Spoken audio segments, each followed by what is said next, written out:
Hello everyone, good morning and welcome back to my channel daily blog আইনার চ্যানেলে। আবারও একটা নতুন ব্লগে তোমাদের সবাইকে অনেক অনেক ভালোবাসা স্বাগত জানাচ্ছি। আশা করছি তোমরা সবাই খুব ভালো আছো, আমিও তোমাদের ভালোবাসায় ভালোই আছি। তবে ওই যে গলাটা এখনও ঠিক হয়নি, জানি না কবে ঠিক হবে।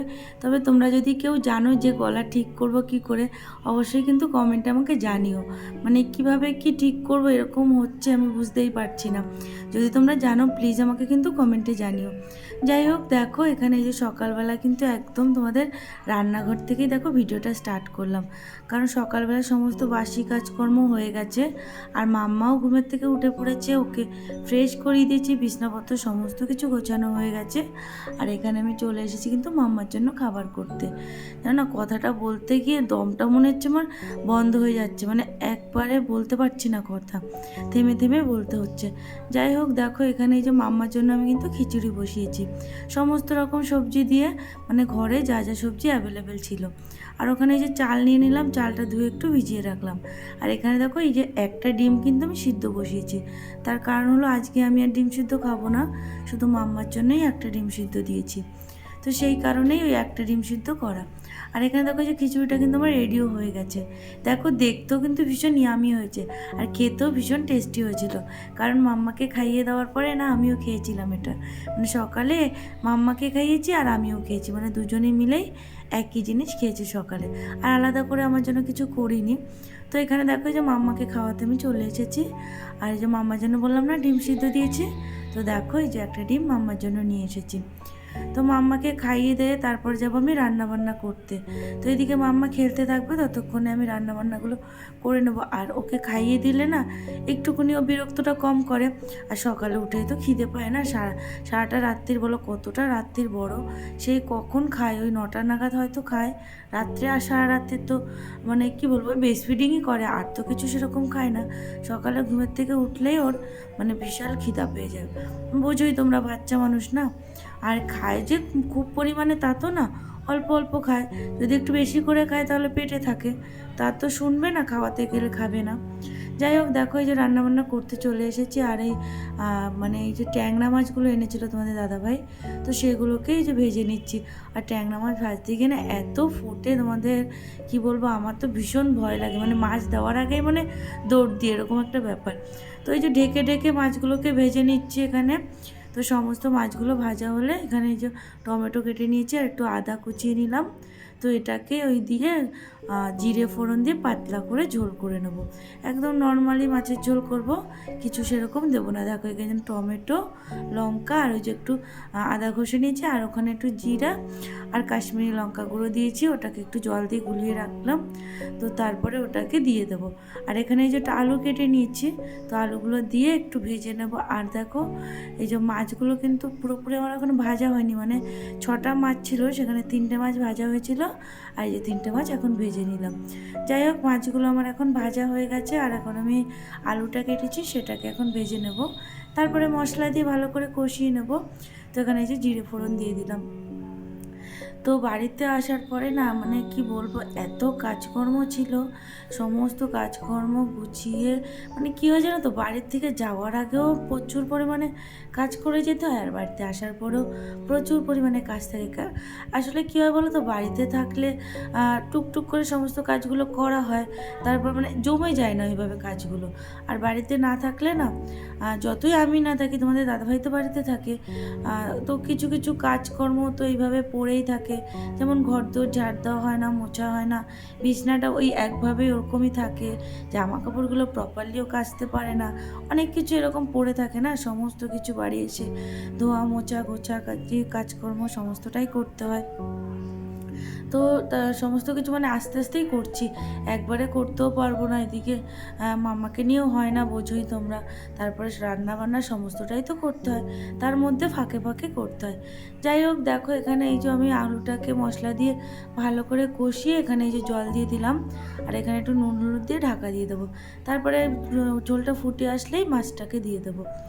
যাই হোক দেখো এখানে এই যে স্নান দান করে সমস্ত রান্নাবান্না কমপ্লিট করে দেন তোমাদের দাদাভাইকে খেতে দিয়ে দিয়েছি, মাম্মাকে খাইয়েছি।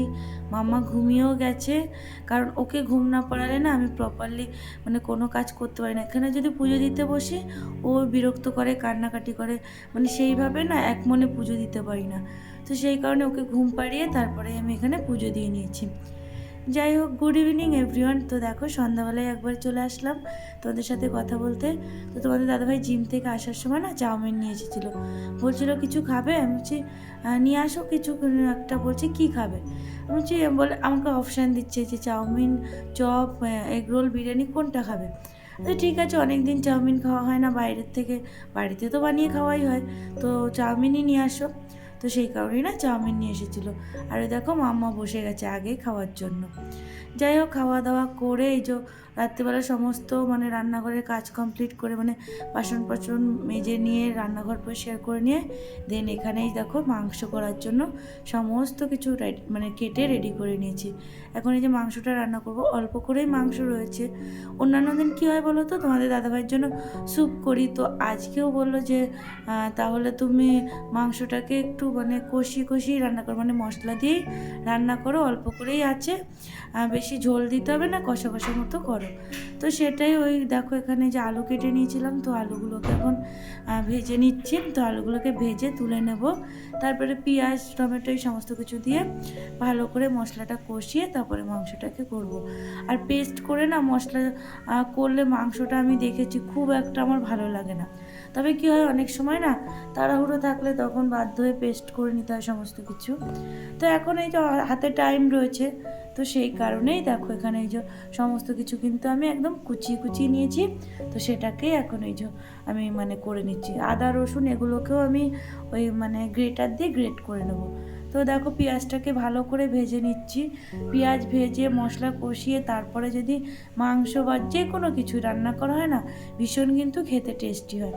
তো এখানে সেই কারণে আমি ভালো করে পেঁয়াজ রসুনগুলোকে ভেজে নিচ্ছি। ভেজে তারপরে এখানে যে পেঁয়াজটা যদি ভাজা হয়ে যায় ভালো করে, মানে একদম প্রায় মানে ভাজা মতো হয়ে আসবে, একটুখানি 80% ভাজা হয়ে যাবে, তারপরে না টমেটোটা দিয়ে দিতে হবে। তারপরে টমেটোটাকে ভালো করে কষিয়ে নিয়ে ওর মধ্যে সমস্ত গুঁড়ো মশলাগুলো দিয়ে দিলে, তারপরে মশলাটাকে ভালো করে কষালে একটু তেল ছেড়ে আসবে, তখনই না মাছ মাংস যেটাই বলো সেটা দিয়ে দেবে, তারপরে ঝোল দিয়ে দিলে ব্যাস, জিনিসটা কিন্তু ভীষণ টেস্টি খেতে হয়। যাই হোক দেখো এই যে মশলাটাকে আমি কষাচ্ছি, আর টমেটোগুলো না এখন একদমই সিদ্ধ হতে চায় না, ভীষণ মানে তাকিয়ে থাকে এরকম একটা শক্ত মতো। তো সেই কারণে একটু ঢেকে দিয়েছিলাম, তো দেখো ভালোই কিন্তু গলে গেছে। তো এখানে এই যে একটু জিরের গুঁড়ো আর হলুদটাকে গুলিয়ে রেখেছিলাম, সেটাকে এটার মধ্যে দিয়ে দিলাম। তো দেখো মশলাটা কি সুন্দর আমার কষিয়ে এসেছে, আর তেলটাও কিন্তু খুব সুন্দর ছেড়ে দিয়েছে। তো আরেকটু ভালো করে কষিয়ে নেব। তারপরে এখানে একটু লঙ্কা তো খুব একটা দিই না, তবে আজকে মাম্মাকে চিকেন যদি দিই তাহলে একটু মশলাটাকে মুছে যদি দিই ভাতের সাথে, তাহলে অতটাও ঝাল লাগবে না। চিকেন দিয়ে তো ভাতটা আজকে খাওয়াবো না ওকে, তো মানে তরকারি রয়েছে সেটা দিয়ে ওকে খাওয়াবো। তো সেই কারণে বলতে পারো এখানে একটু ঝালটা দিয়েছি, মানে 3টে লঙ্কা মতো দিয়েছি। তো দেখো এই যে মাংস অল্প কিন্তু একদম মাংস রয়েছে, তো মাংসটাকে এখন দিয়ে দিলাম। আর এখানে যে মেটেটাকেও এটার সাথে দিয়ে দিয়েছিলাম, কিন্তু মেটেটাকে তারপর তুলে নিলাম, কারণ কি বলতো কষানোর সময় মেটেটা যদি কষানো হয় না একদম গলে গিয়ে না কাদা মতো হয়ে যায়, মেটেটা একদম অস্তিত্বই থাকে না।